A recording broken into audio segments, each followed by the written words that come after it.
Yo, what's going on everyone? It's Frigadude99 and today I'm back with a really fun Void Warlock build that you can take to any activity including Grandmaster Nightfalls. With Season of the Witch we got the brand new Warlock exotic Briarbinds, which I have to say were surprisingly useful.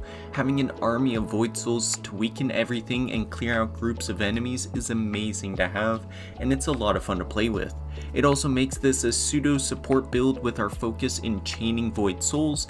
It means our allies can deal out a lot more damage from all the weakening we apply, so if someone's running something like a Synthocept Titan, it's just beautiful to run alongside this build. Of course, if you need a picture of the build, there's always one at the end of the video, along with a dim link in the description for easy copying. Now let's jump into this amazing endgame Void Warlock build.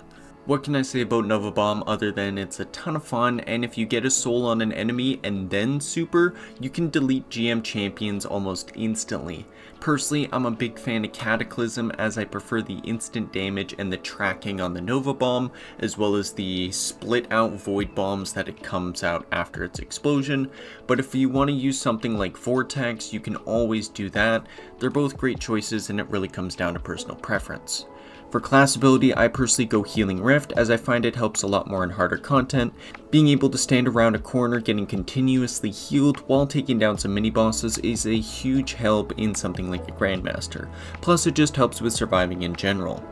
And then for our melee we got Pocket Singularity. It's a really mid melee as it doesn't go that far and doesn't do that much damage, but it is good for pushing an enemy away if you're about to get smacked. But mainly it serves to proc impact induction so we can get our grenade back quicker. Speaking of which, we grab Vortex Grenade as it's just so good. The lingering damage and pull makes it really good for locking down a spot or sticking on a champion to get extra damage while shooting them. We can also charge it up thanks to Chaos Accelerant being our first aspect, which increases its radius size by 70%, makes it last a second longer, and pulls enemies in sooner. It's always ideal to charge it up as that extra second is more damage to be had, so be sure to charge and toss. And then for our second aspect we have Child of the Old Gods, which is our favorite little void buddy.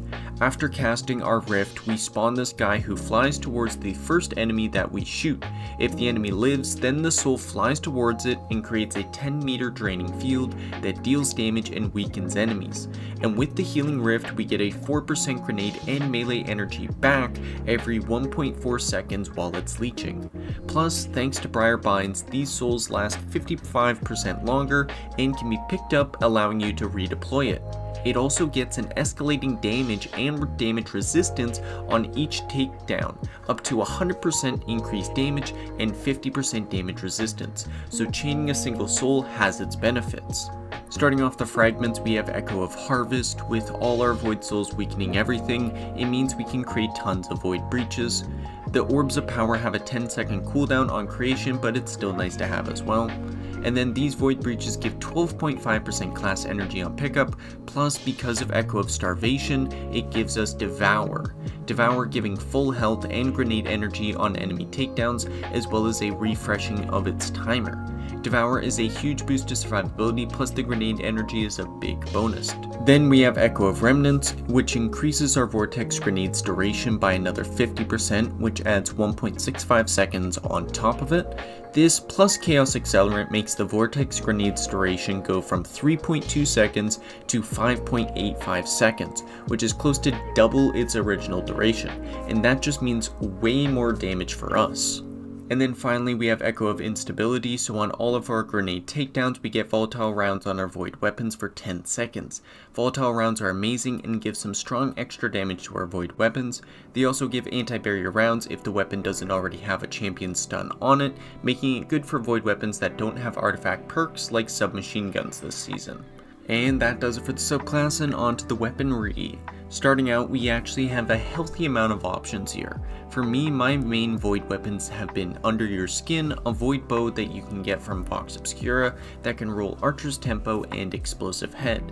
There's also Doom of Chelchis, the Void Scout from King's Fall that can roll Explosive Head and Repulsor Brace for the long distance engagements.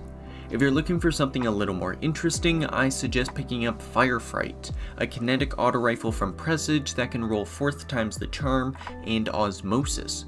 With Osmosis we can make the gun void and run a triple void loadout with something like Telesto in our energy slot, and then a void machine gun like Retrofit Escapade or Commemoration. As long as you get void weapons on you, you'll do fine. For Grandmaster Nightfalls, my loadout has been the one mentioned previously, with Firefright, Telesto, and Retrofit Escapade. Another loadout would be Bastion in the kinetic slot, Under Your Skin in energy, and then Commemoration in your heavy. These loadouts cover all your bases and have been my personal picks for grinding out Grandmaster Nightfalls. Moving on to the artifact perks, we grab 4 anti-champion mods to match the weapons we use. These perks also give Overcharged, which is a 25% damage buff in legend activities and higher. Then we go ahead and grab Origin Perk Specialization 1, so weapons from Season of the Witch, Season of the Deep, Lightfall, and Crota's End all get enhanced Origin trait effects that are listed here. Some of these are pretty powerful, so it's always good to have this. Then we also grab Origin Perk Specialization 2, so those same weapons receive the Overcharged buff. We also grab Elemental Orbs Void, so we can throw a bunch more orbs that cause volatile explosions. And then for 4th column, we grab Overload Machine Guns for the Overcharged effect on them. Then we also grab Elemental Fury for the 35% increased ability damage on stunned champions, and then of course Semi-Auto Striker, which we can get infinite armor charges by using a bow or a scout rifle, which we're pretty much always using. And then finally for 5th column we grab Monochromatic Maestro, so on ability damage we increase our void weapon damage by 10% and vice versa. And then Elemental Embrace finally, for 50% void damage resist while we have Devour active. Since it's pretty much always active with this build, it means we don't have nearly as much trouble with Ogres, Shriekers, Minotaurs, and Wyverns, and everything else that can one-shot you in GMs. And that does it for the artifact perks. Let's jump into the armor and mods. Starting off with the helmet, we grab Font of Wisdom for a plus 30 in intellect while we have an armor charge, which lets us get our supers back faster. Then we grab Ashes to Assets, so we get bonus super energy on our grenade final blows. And then finally Harmonic Siphon, so our void weapon final blows can spawn orbs of power. For stat focusing, we always go 100 resilience for the 30% damage resist, then we go 100 discipline so we can get faster vortex grenade regen, and then finally we go recovery for faster health regen and rift regen. On over to the gauntlets, we have our exotic Briarbinds, which as mentioned before are really fun to use. The increasing damage on the souls can mean they can lock down entire areas even in harder content. You don't have to worry too much about having to chase down your souls all the time, as with the void breaches we can get our rift back relatively quickly. If you end up getting in a rhythm, you can have 3 to 4 void souls going around at once, and it's hard to manage, but it's so much fun seeing forged souls all around the map just melting through waves of enemies, or all stacked on one big boss. Now for the mods, we go ahead and grab Bolstering Detonation so we can get 20% rift energy on grenade damage, and then Impact Induction so we get 20% grenade energy on melee damage. These mods have a 7-second cooldown, and make sure to use the ability before the next so you don't waste any ability energy. So cast your rift first, then throw your grenade, and then use your melee so no ability energy is wasted. And then finally we grab Firepower so we can spawn orbs of power on all our grenade takedowns, which we get a ton of. Down to our robes, we grab double elemental resist to match the threat modifier, so a solar threat calls for us double solar resistance, and then we go ahead and grab a third damage resistance mod for any type of secondary damage that appears. Even if it's a void threat, we can still go double void resist, as it's better to be safe than sorry. The double resist grants a 25% damage resistance to the element type, and then the single resist grants a 15% damage resistance. For our boots, we take double void surge for a 17% void weapon damage increase while we have an armor charge, and then we also grab recuperation for some health back on orb of power pickup. And finally for the bond, we grab bomber for 20% grenade energy on rift. This gets us in a cycle of grenade, rift, and then with our melee sprinkled in there to fuel our grenade regen. And then additionally we grab double Font of Restoration for a plus 50 in recovery while we have an armor charge. Ensure you don't have higher than base 50 recovery so you don't go over 100 and waste your stats. And that does it for the build. It's been one I've tinkered with since the season started, and it's finally in a good enough place for me to release. It's been a blast to run in Grandmaster Nightfalls, and the constant weaken on enemies is a huge help to your fireteam's damage.